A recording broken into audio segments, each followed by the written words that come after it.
Fala galera, beleza? Meu nome é Naman Lobosco e no vídeo de hoje a gente vai dar continuidade no estudo da pressão, mais especificamente na pressão sobre líquidos. Eu vou mostrar alguns experimentos para vocês muito interessantes, tá? O primeiro que a gente vai ver agora vai ser o paradoxo hidroestático. Vamos dar uma olhada então. Esse conjunto nós chamamos de paradoxo hidrostático. O que a gente observa? Nós temos aqui três recipientes com formatos diferentes, mas que têm em comum a mesma área da base. O que acontece com esses recipientes? A gente vai encaixar um a um aqui nessa base do que a gente chama de balança. É uma espécie de balança, onde a gente pode visualizar aqui também uma membrana, como no experimento anterior. Quando a gente coloca o recipiente, a gente vai colocar a água dentro, a água vai pressionar a balança nesta área que está disponível e o ponteiro vai se deslocar acusando uma força gerada pela pressão da água.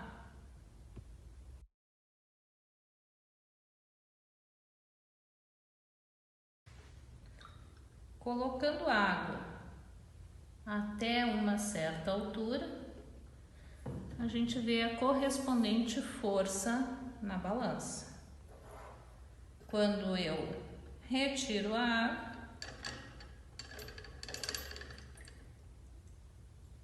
o ponteiro volta para o zero. Este outro recipiente, com um formato totalmente diferente, tá? Também foi preenchido com água até a mesma altura. E a gente visualiza ali o valor equivalente na escala.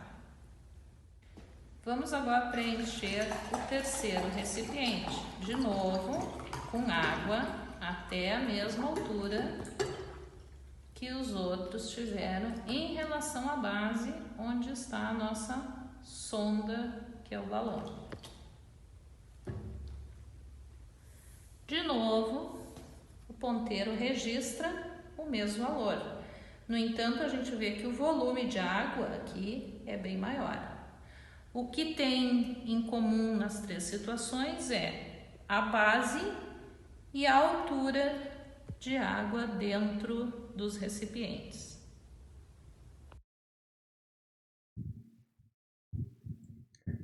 Então, olha que interessante. Vamos dar uma olhada aqui no nosso caderno agora. Olha o que a gente pode ver aqui.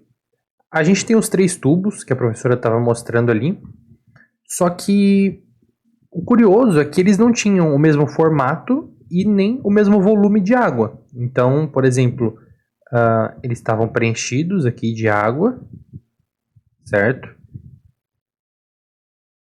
Todos preenchidos de água e eles demonstravam a mesma pressão na balança. Mas por que isso ocorre? Porque, como ela falou, os três têm a mesma área da base aqui, ó. O tamanho do êmbolo que estava medindo ali era o mesmo. E outra coisa que também era igual era o nível da água. Se a gente olhar aqui, ó, todos estavam no mesmo nível. Isso daqui mostra que o paradoxo ele realmente é real. Por quê? Por que paradoxo, na verdade, né? Porque a gente tende a imaginar que o que tem mais volume de água é o que vai exercer mais pressão, né? Seria algo óbvio. Ele tem mais massa, então ele teoricamente vai movimentar mais a balança. Mas isso não ocorre, porque a pressão que os três estão fazendo aqui é a mesma, porque a área da base também é a mesma. Então vamos dar uma olhada agora no segundo experimento.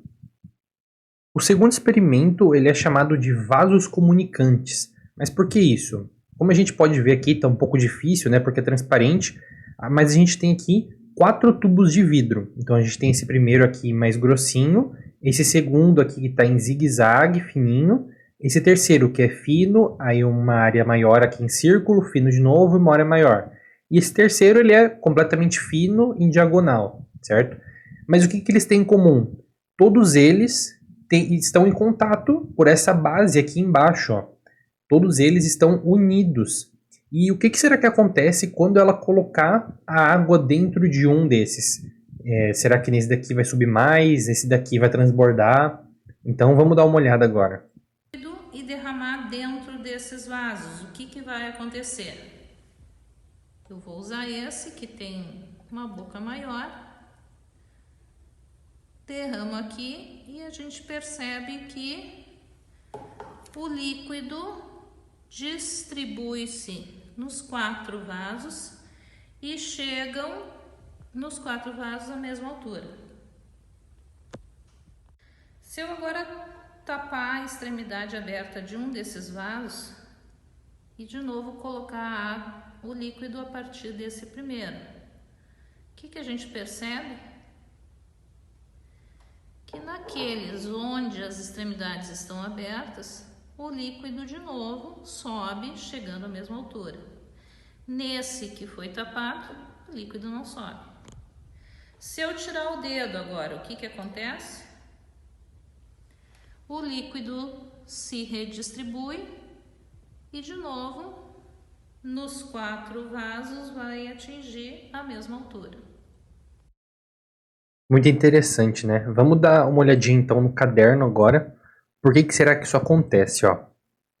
Vamos entender primeiro como que os vasos se comportam, né? Por eles estarem ligados aqui, por isso o nome de comunicantes, eles agem como se fosse um copo de água normal. Então, se a gente colocar água aqui dentro, ele vai encher e vai ficar tudo equilibrado. Então, ele age como um copo de água normal ou como uma garrafa de água normal. Só que ele tem formatos diferentes, certo? E ao invés de uma boca também, nesse desenho ele tem 3, no experimento tinha 4. Mas uma coisa interessante é a seguinte, ó. Quando isso daqui está vazio, ele é cheio de ar. Então aqui eu estou desenhando algumas moléculas de ar, certo? E o que acontece? Quando ela pega lá o líquido laranja que ela está usando, ela começa a jogar o líquido aqui, certo? E isso daqui começa a encher. Encher aqui por baixo, vai começando a encher. Ó, como a gente pode ver, tem algumas moléculas de ar sumindo, certo? Mas, como a gente sabe, as moléculas de ar não somem. Então, o que está acontecendo na verdade? A água está empurrando as moléculas de ar mais para cima, ó. E aí, como ela continua a encher, isso daqui, ó, ela está enchendo. Vamos supor agora que ela encheu até aqui. Todos eles estão na mesma altura, certo? O que aconteceu? Esse espaço aqui ele foi completamente preenchido por água. Então, todas as moléculas agora estão mais para cima. Porque a água ocupou o espaço em que o ar estava. E, obviamente, algumas moléculas saíram pelos tubos, né? Porque o tubo está aberto em cima. Mas olha que interessante. Vamos apagar isso daqui. Tá? E vamos imaginar agora que ela estava tampando isso daqui, certo? Igual ela fez no segundo caso. Ela tampou aqui. Então a gente tem algumas moléculas de ar, né? Elas estão bem espaçadas, porque a princípio elas podem ocupar todo o espaço. E aí a professora começou a jogar água aqui para dentro. Então vamos fazer a mesma coisa de novo. Ela começou a jogar água aqui, certo? Ó, preencheu um pouco já o fundo. E quando preencheu o fundo, então, as moléculas de ar começaram a subir. Então, a água ocupou o espaço que o ar estava antes, do mesmo jeito, e o ar começou a subir. E aí ela continuou... cliquei no errado. E aí ela continuou a colocar mais água aqui, certo? E aí, vamos imaginar agora que ela colocou até aquele nível igual do primeiro caso, ó. Começou a colocar aqui, certo? E aí, o que aconteceu? Como a gente pôde ver, Esse daqui não encheu de água, mas por quê? Porque, ó, ele foi empurrando as moléculas de ar para cima e algumas foram saindo, certo? Igual no primeiro caso, elas foram saindo. Só que aqui, como estava tampado a boca, as moléculas de água não tinham para onde sair. Então, elas ocuparam todo o espaço do tubo. Ou seja, a água estava fazendo pressão para cima, só que aqui estava tampado. Então, não tinha para onde a água empurrar esse ar para fora, igual acontece nos outros dois tubos, entenderam? Então, é por isso que quando ele está tampado aqui, a gente não consegue fazer com que aqui suba água. Só quando ela destampa, né? Ela destampa, que aí sim algumas moléculas saem e isso daqui consegue equilibrar no nível da água. Então vamos dar uma olhadinha agora no terceiro experimento. Não, desculpa, na verdade eu queria mostrar para vocês, fazer uma pergunta na verdade do que será que aconteceria se a gente virasse de lado isso.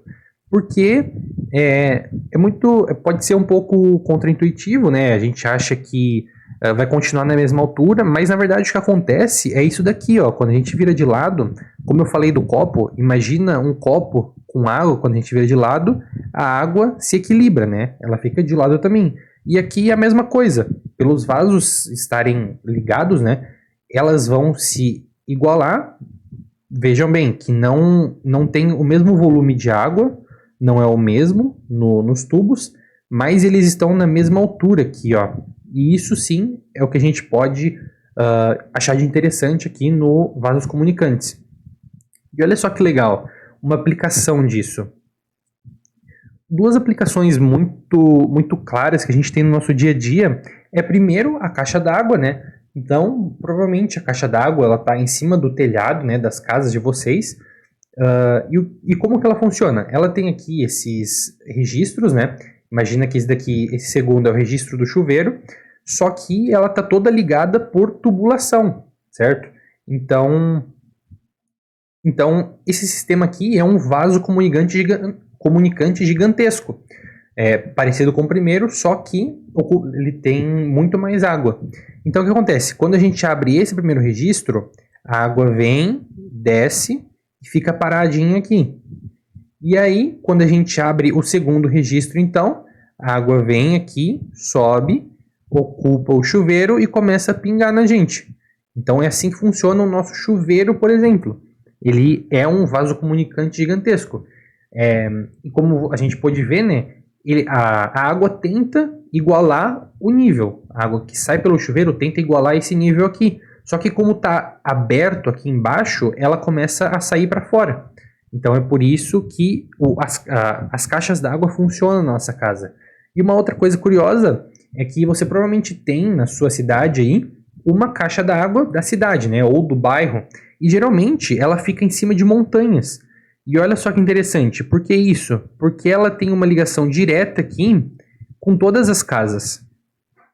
E é essa caixa d'água da cidade, por exemplo, que abastece pias, torneiras, a própria caixa d'água da casa, né? Então, isso daqui é mais um vaso comunicante gigantesco, parecido com esse primeiro aqui da esquerda, só que ele abastece muito mais casas e é muito maior. Então, isso é uma outra coisa interessante, né? Vamos dar uma olhada agora no terceiro experimento, que a gente chama de princípio de Pascal.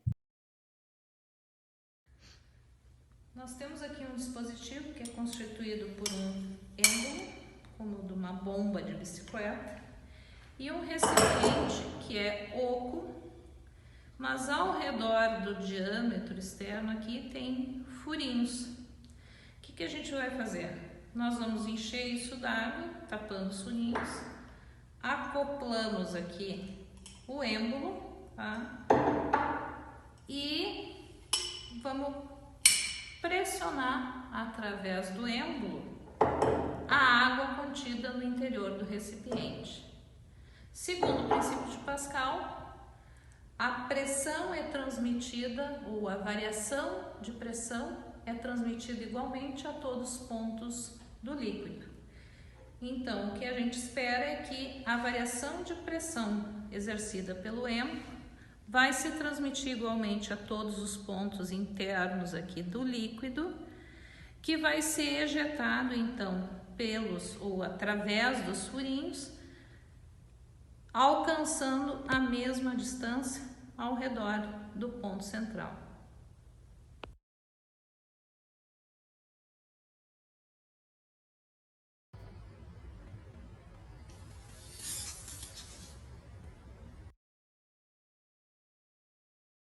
Olha só que da hora então, gente. Vamos aqui pro caderno para a gente entender como que isso funcionou, tá? Como ela falou ali, eu vou repetir agora, ó. Vamos ler junto. O princípio de Pascal é uma lei da mecânica dos fluidos e ele afirma que a pressão aplicada sobre um fluido em equilíbrio estático é distribuída igualmente e sem perdas para todas as suas partes, inclusive as paredes do recipiente que está contido. Isso é muito importante, tá? E aqui a gente tem que a diferença de pressão em um lado é igual à diferença de pressão no outro. Mas vamos analisar melhor o que ela tinha ali na mão, certo? Então aqui ela tinha um recipiente cheio d'água, ó, aqui ele está cheio d'água, certo? E aqui vamos imaginar as partículazinhas de água dentro dessa esfera, né? E aqui tem então esse êmbolo que ela colocou aqui, tá? Então vamos imaginar primeiro, na verdade, que isso daqui ele tá aqui em cima, tá? Isso daqui ele estaria mais para cima, então. E isso daqui então tá cheio de ar, igual a gente viu nos vasos comunicantes. Aqui é ar e aqui embaixo, ó, aqui é água, tá? Então o que vai acontecer? A professora ela vai pegar esse êmbolo aqui e começar a empurrar para baixo. Então isso que está aqui vai começar a descer até vir provavelmente até aqui, tá? E essas partículas de ar que estavam aqui, elas vão ocupar todo esse espacinho aqui, né? E vão começar, então, a fazer pressão sobre essa água aqui, ó. Como a gente viu ali, que a pressão exercida em um ponto, ela é distribuída igualmente. Então, cada partículazinha dessa vai sofrer a mesma pressão, de mesma intensidade, certo? Cada partículazinha de água aqui dentro. Inclusive, as paredes do recipiente vão sofrer a mesma intensidade de pressão. Aqui, como a gente pode ver, esses pontinhos pretos são os furinhos. Então, eles também vão sofrer a mesma pressão, tá? E o que vai acontecer é que a água vai começar a jorrar por esses tubinhos aqui. Então, se o princípio de Pascal for correto, a gente vai ver que a pressão tem que ser igualmente distribuída. Então, vamos voltar ali no vídeo e ver o resultado final. Ó. Olha só, por cada furinho que a água saiu, ele fez um desenho muito similar e teve o mesmo alcance, né? Então, o que a gente pode ver com isso, ó, vamos imaginar aqui o tubo, ele jorrou para cá, jorrou para cá, jorrou para cá. Então, ele fez desenhos muito parecidos e essa distância que ele jogou a água é também muito próxima. Isso acontece porque o princípio de Pascal ele é correto. Então, ele nos mostra que uma pressão exercida em um lado de um recipiente, de um líquido em equilíbrio estático, ele tem que ser distribuído igualmente por todo o recipiente. Então, vamos dar uma olhada no último experimento agora. Aqui a gente tem um dispositivo conhecido por sifão. O que é o nosso sifão? Aqui a gente tem um pedaço curto, um outro pedaço de mangueira numa mesma altura, entre os dois lados tem uma torneirinha que nesse momento está aberta e um lado mais comprido. Apesar de vocês não conseguirem perceber, tudo isso, toda essa mangueirinha está cheia d'água. Se eu levantar aqui, vocês vão ver que só um lado, uma extremidade está fechada, mas a água não escorre para nenhum dos lados. Se eu tirar o dedo que está fechando aqui a extremidade aberta, o que vai acontecer com a água que está dentro do sifão? Vejamos.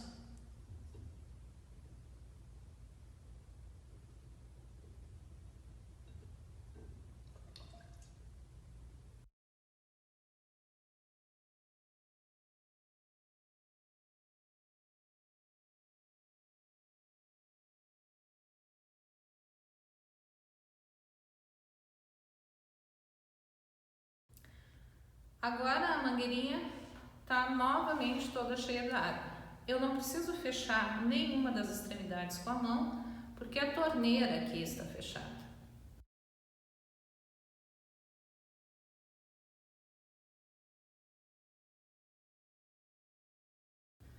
Mas afinal, o que acontece? Por que a água cai para o lado da ponta mais comprida?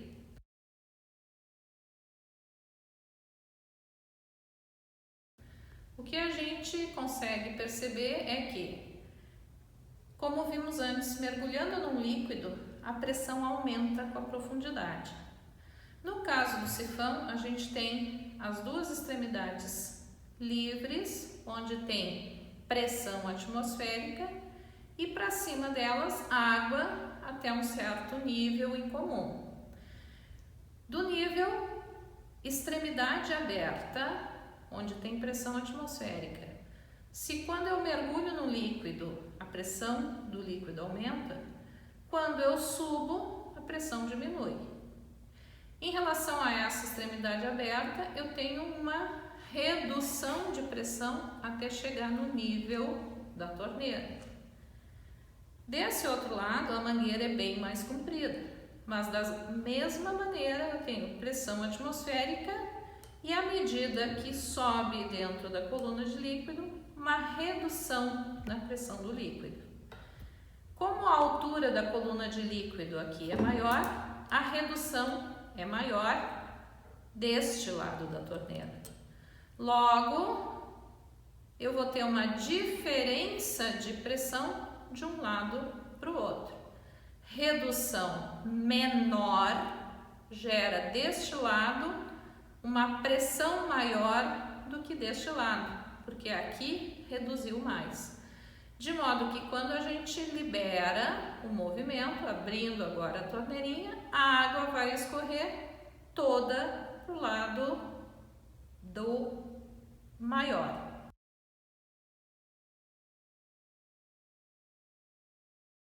Se eu agora introduzir esse caninho menor, colocando dentro desse recipiente com água, vejamos o que acontece. Abro a torneira, inicialmente a água contida no sifão sai, mas como vocês podem perceber, continua correndo água. Da onde está vindo esta água que continua passando para o outro recipiente? Desse recipiente que está deste lado e tem uma maior quantidade de água. Enquanto a diferença de altura persistir nos dois recipientes, ou enquanto esta mangueirinha estiver em contato com a água vai sendo transferida devido à diferença de pressão. Se ela sair do contato com a água, o sifão para de funcionar. Que legal. Então vamos voltar agora para o nosso caderno aqui para a gente entender como que isso aconteceu. Então, como vocês puderam ouvir ele da professora, né? O sifão, ele funciona de um ladinho pequenininho aqui e um mais comprido, né? Que ali era uma mangueira. E só que esse lado aqui, ele tá mergulhado, né? Num recipiente com água, certo? Então aqui, vamos trocar de cor. Tem a água e ele tá mergulhado no recipiente com água e também tem água aqui dentro, certo? E aí o que vai acontecer é que quando ela liberar, né, aqui a torneirinha que tem aqui em cima, a água vai começar a escorrer por esse lado aqui, ó. Isso vai ocorrer porque a água que está aqui vai começar a sair, né, devido à diferença de pressão. Ela vai começar a ser transferida por esse sifão aqui pela parte de cima até vir aqui o outro lado. Então, meio que essa diferença de pressão na ponta dos tubos ocasiona como se fosse um vaso comunicante. A água que tem aqui liga aqui, né? A água que está nesse recipiente mais alto, ela vai começar a ser transferida através do sifão até sair do outro lado. E olha só, duas aplicações muito interessantes disso no nosso dia a dia. O primeiro é aqui a nossa própria descarga da caixa d'água. Então, como que ela funciona? A gente tem, né, um recipiente grande aqui com água e uma válvula aqui. Quando a gente puxa o botão aqui em cima, essa válvula aqui embaixo, ela é liberada, certo? E a água começa a escorrer. Então, aqui a água começa a escorrer, né, vindo para cá e começa a preencher aqui, ó. A água vai começando a preencher aqui em cima, certo? E como a gente viu pelos vasos comunicantes, ó, a gente vê que a água está em contato com o sifão desse lado, a água vai começar a preencher esse lado também, porque ela tem que ficar na mesma altura aqui, certo? Então, quando ela vai começar a preencher aqui para tentar igualar a altura, ela não vai conseguir e obviamente vai começar a cair para esse lado de cá. Só que ela não vai cair só um pouquinho e vai voltar para a altura original. Como aqui tem a diferença de pressão muito grande, né, desse lado maior para esse lado menor, esse sifão vai começar a sugar toda a água que está aqui. Então, essa água aqui vai começar a entrar pelo sifão e até que a água consiga passar dessa altura aqui, ela vai ser sugada. Então, quando eu tiver só isso daqui de água, ó, ela vai parar e a caixa vai ser tampada e ela vai começar a encher de novo até ficar na altura original. Um outro ponto interessante que a gente tem, que ainda é muito utilizado, mas no passado já foi mais, é como que fazem para tirar gasolina de um carro. Então imagina que aqui a gente tem, né, dentro do carro isso, um recipiente com a gasolina, tá? Na verdade isso daqui é muito maior, tá? Mas é só para a gente imaginar. Então a gasolina está toda ali dentro, ó. E o que o senhor aqui vai fazer? Ele vai pegar esse cano, vai enfiar pelo buraquinho aqui para ele entrar e ficar em contato aqui com a gasolina. Ele fazendo isso, a gente lembra então que a mangueira está cheia de ar, né? O que ele vai fazer? Ele vai começar a sugar o ar. Então, conforme ele suga o ar, ele causa uma diferença de pressão entre as extremidades da mangueira. E isso faz com que a gasolina também seja sugada. E aí, quando a gasolina começar a ser sugada, ele corre, coloca a mangueira aqui e a gasolina vai ser sugada para dentro desse recipiente que ele tem aqui. Isso vai acontecer até que a gasolina atinja um nível mais baixo do que a mangueira está dentro do carro. Não é certo fazer isso se você não conhece o dono do carro que você está fazendo, né? Se for seu, aí tudo bem. Mas não sugiro fazer isso, obviamente, primeiro porque é contra a lei, e segundo porque você provavelmente vai tomar uns belos goles de gasolina ali, com o preço que está hoje, e com o ruim que vai fazer para a sua saúde, eu não recomendo, certo? Então, essa foi a aula de hoje sobre pressão nos líquidos. Eu espero que vocês tenham gostado. Um abraço e até a próxima aula.